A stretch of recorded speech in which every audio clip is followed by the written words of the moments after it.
Құрметті менің көрермендерім, менің арнама қош келдіңіздер. Менің каналыма тіркеліп, колокольчикті басып қойыңыздар және де комментарий қалдырыңыздар. Егер колокольчикті басып қойсаңыздар, менің арнамдағы көптеген зікірлерді, дұғаларды жіберіп алмайсыздар. Сол себепті колокольчикті басып қойыңыздар. Қазір мен сіздерге байлық, береке, рызық, несібе сұрайтын дұғалар топтамасымен таныстыратын боламын. Видеоны соңына дейін қараңыздар. Алла Тағала Бақара сүресінің 186 аятында: егерде сенен Мұхаммед құлдарым мен туралы сұраса, мен оларға жақынмын, менен сұраушының сұрағын беремін. Ендеше менің әміріме орындасын және маған сенсін, мүмкін олар дұрыс жолға түсер деген. Пайғамбарымыз саллаллаху алейхи ва саллям, оған Алланың игілігі мен сәлемі болсын. Аллах Тағала ұялшақ әрі жомарт. Ол қолының созған қолдарын құр қайтаруға ұялады деп айтқан болатын. Келесі бір хадисте пайғамбарымыз, оған Алланың игілігі мен сәлемі болсын, бір мұсылман Алладан күнәсіз күйде және ағайынмен араздаспастан дұға тілесе, Аллах оған 3 нәрсенің бірін береді: сұрағанын береді, немесе оны қиямет күніне қалдырып қояды, немесе сұрағанына тең келетін жамандықтан сақтайды деген.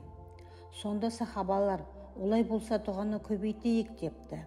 Пайғамбар оған Алланың игілігі мен сәлемі болсын, Алла одан да көп береді деп жауап берген. Олай болса, әр-разақ, ризықты мол етіп беруші, әр-разақ, ризық беруші болған бір Алла Тағаладан ғана байлық, береке, ризық, несібе сұрайық. Ал төменде қабыл болатын мүмкіндігі жоғары сүннетте келген дұғаларды мен сіздерге ұсынатын боламын. Құрметті менің көрермендерім, мен сіздерге әрбір дұғаның қазақшасын оқып отырамын, арабшасын астына қалдырып отырамын. Соны жібермей өздеріңіз күніне зікір етіп айтып отырсаңыздар, Алла сіздерге берекетін береді. Я Алла, мені кешіре көр, маған рахым ете көр, мені тура жолға бастай көр. Мен өзің оңдап, маған есендік бер, маған ризық несібе бер, әрі мені жоғары дәрежеге көтер. Мінекей мен сіздерге арабша тілдерін қалдырып отырамын. Әрбір дұғаны қазақшасының арабша тілдерін қалдырып отырамын. Соны күніне өздеріңіз араб тілінде айтып зікір етіп отырсаңыздар, Алла сіздерге берекетін беретін болады. Я Алла, расында мен сенің басшылығыңды, тақуалықты, күнәдан, жаман қылықтардан, пәктікті және байлықты сұраймын. Муслим. Астында мен сіздерге әрбір оқылып отырған қазақша мағынасының арабша тілдерін қалдырып отырамын. Соны өздеріңіз тәсбихқа салып зікір етіп айтып отырсаңыздар, Алла берекетін береді. Я Алла, расында мен сенен пайдалы білім, адал ризық несібе, әрі өзіңе құзырыңда қабыл болатын амалды сұраймын. Дұғасын сіздерге қалдырдым. Құрметті менің көрермендерім, не сұрасаңыздар да Алладан сұрағандарыңыз дұрыс болады. Себебі Алладан сұрасаңыз, 2 бүйіріңіз шығады деген, адамнан сұрасаңыз, 2 көзіңіз шығады деген. Сондықтан не сұрасаңыз да Алладан сұраңыздар. Пайғамбар оған Алланың игілігі менен сәлемі болсын, бір адам ислам дінін қабылдаса, әрқашан дұрыстап намаз оқуды үйрететін және мына дұғаны айтуды талап ететін болған. Я Алла, кешір мені, маған рахым ет, сондай-ақ мені тура жолға шығар, сондай-ақ маған ризық бер. Яғни сіздерге мінекей дұғасын қалдырдым. Осыны тәсбихқа салып айтып отырсаңыздар, Алла сіздерге өзінің берекетін беретін болады. Бірде Алла елшісіне, оған Алланың игілігі мен сәлемі болсын, бір бәдәуи келіп маған, мені қайталап отыратын сөздер үйретші деп сұраған. Сонда ол оған былай де: Алладан басқа құдай жоқ, оның серігі жоқ. Алла ұлы, бүкіл әлемнің Раббы Аллаға көп мақтаулар. Алла пәк, құдіретті, дана, Алланың күш қуатына жететін ешкім жоқ деген дұғасын мен сіздерге қалдырдым.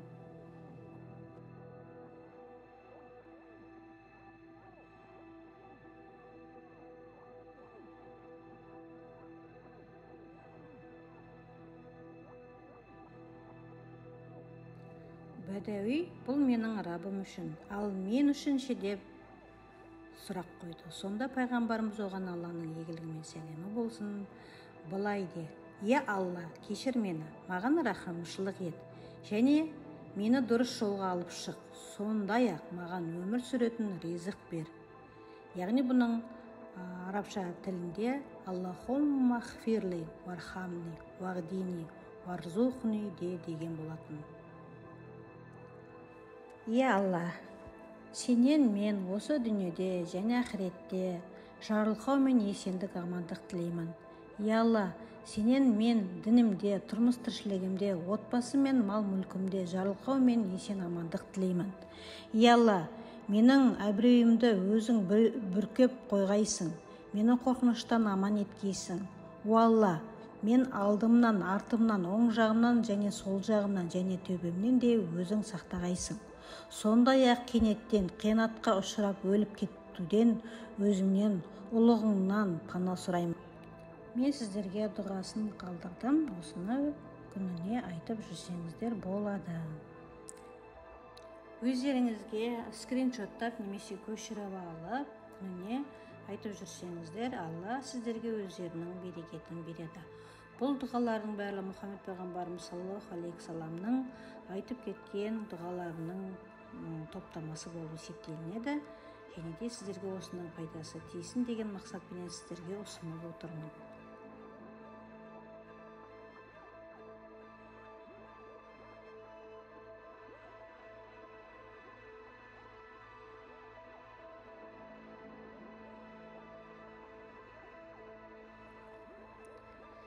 Алла, тәніме саулық бер. Алла, естуіме саулық бер. Алла, жанарыма саулық бер. Сенен басқа ешбір құдай жоқ. Алла, мен күпірлік пен жоқшылықтан өзіңе сыйынып пана сұраймын. Сондай-ақ қабір азабынан өзіңе сыйынып пана сұраймын. Сенен басқа ешбір құдай жоқ. Мен сіздерге астында өзінің арабша тіліндегі дұғасын қалдыратын боламын. Соны күніне айтып жүрсеңіздер, Алла сіздерді жамандықтан өзі қорғайтын болады. Құрметті менің көрермендерім, өзімнің қазақша оқып отырған әрбір дұғаның арабша тіліндегі дұғаларды мен сіздерге міндетті түрде қалдырып отырамын. Яғни соны өздеріңізге көшіріп алып, немесе скриншоттап алып, күніне айтып жүрсеңіздер болады.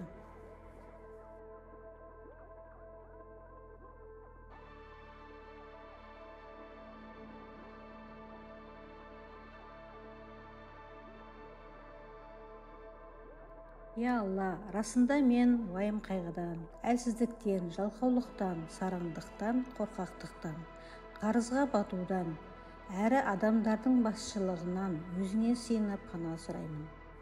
Құрметті менің көрермендерім, мен сіздерге әрбір қазақша оқылған дұғалардың араб тіліндегі мағыналарын қалдырып отырамын. Егер де сіз қиналыңқырап, жұмыссыздықтан, яғни қарыз болғандықтан қиналып жүрген болсаңыз, міндетті түрде осы дұғаны оқысаңыз, Алла өзінің қолын жайған құлдарынан құр қайтаруға ұяламын деген мағынада айтылған болатын. Алла, мен сенен мінез құлықтың, амалдардың, нәпсі қалауларының және дерттердің жаманынан пана сұраймын. Алла, мен сенен қарызға батудан, адамдардың өктемдігі және дұшпандардың табалауынан пана сұраймын делінген. Мен арабша тілін астында қалдырдым. Мінекей өздеріңіз көріп отқандай, өзіңізге көшіріп алсаңыз болады. Және де күніне зікір етіп айтып отырсаңыздар, міндетті түрде Алла өзінің құлдарының қолын жайып сұраған дұғасын құр қайтаруға ұяламын дегенді естіген болатынмын. Соны айтып жүрсеңіздер болады.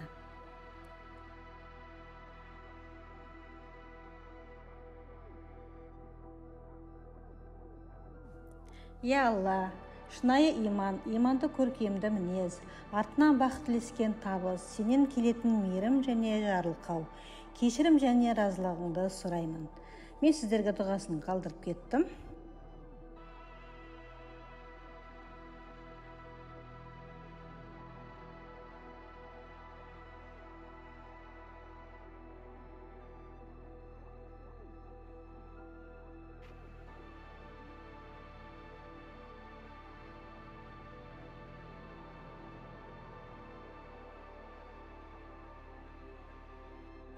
Я Алла, көбейте көр, кемітпе. Сыйлы қылда бейшара қылма, бере көрде тия көрме. Бізді таңдада құр қалдырма. Уа Алла, барлық істерімнің соңынан жақсарт. Дүние қорлығынан және ақырет азабынан құтқар.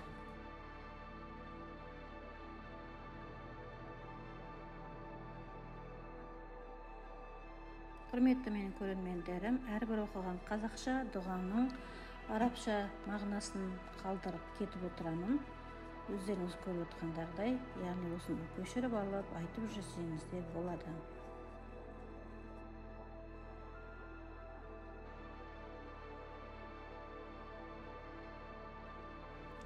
Я Алла, менің дінімді дұрыс, үйімді кең, ризығымды берекелі қылғайсың.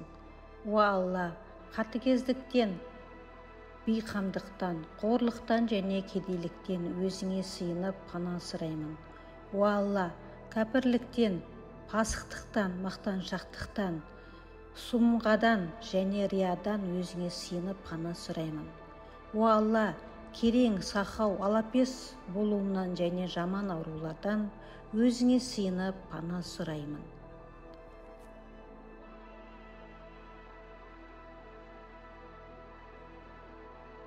Мінеке, құрметті менің көрермендерім, мен сіздерге қазақша оқыған дұғамның арабша түрін қалдырып кеттім.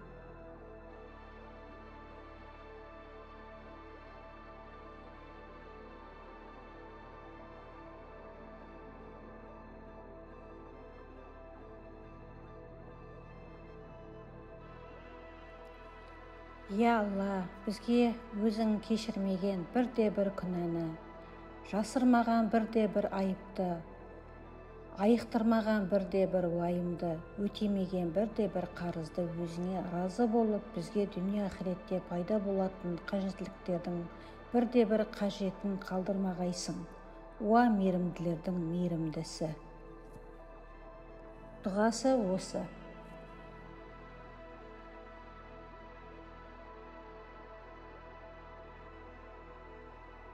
Қонақтың тамақ иесіне айтатын дұғасы. Е Алла, оларға берген ризық несібеңді берекелі ет. Олардың өзің жарлыққа, әрі өзің рахым ете көр. Яғни, бұның арабша мағынасы өзінің астында тұр. Мінекей, қонаққа барғанда осы дұғаны айтып жүрсеңіздер, қонақ иесіне сауабы тиіп қалар. Және де дұға көбірек қабыл болатын уақыттарды мен сіздерге айтып кеткім келіп отыр. Түн ортасында айтылған, және де парыз намаздан кейінгі айтылған, азан мен қаматтың арасындағы айтылған, және де түннің соңғы 1/3-інде, азан айтылған кезде, жаңбыр жауған мезгілде, жұма күннің соңғы сағатында, зәмзәм суын ішкенде, сәждеде, мұсылманның мұсылманға тілеген дұғасы. Және Алланың еске алуға жиналған мұсылмандардың жиынында отырғанда айтылған дұғалар. Және әкенің ұлы және ұлдың әкесі үшін жасаған дұғасы, жолаушының дұғасы, ізгі баланың ата-анасы үшін жасаған дұғасы, дәрет алғаннан кейінгі айтылған пайғамбардың оған Алланың игілігі мен сәлемі болсын жеткен дұғалардың бірі. Және Қағбаның ішінде оқылған дұға. Хижр Қағбаның бірі шеті болғандықтан, оның ішінде Қағбаның іші болып есептеледі. Сондықтан Хижрдың ішінде дұға жасаған адам Қағбаның ішінде дұға жасаған болып саналады. Сафа мен Мәруада оқылған дұға. Муздалифада, Машхар әлі Харамда оқылған дұға қабыл болады. Құрметті менің көрермендерім, егер менің осы өздеріңізге қалдырған дұғалардың арабша түр мағынасында қалдырып отырмын. Егер де сіздерге осы менің видеом сіздерге ұнаса, лайк басып, комментарий қалып, колокольчикті басып қойыңыздар. Алдағы уақытта мен сіздерге өте тиімді әрі адамға қажетті дұғаларды салатын боламын. Соны жіберіп алмас үшін менің каналыма тіркеліп, колокольчикті басып қойыңыздар.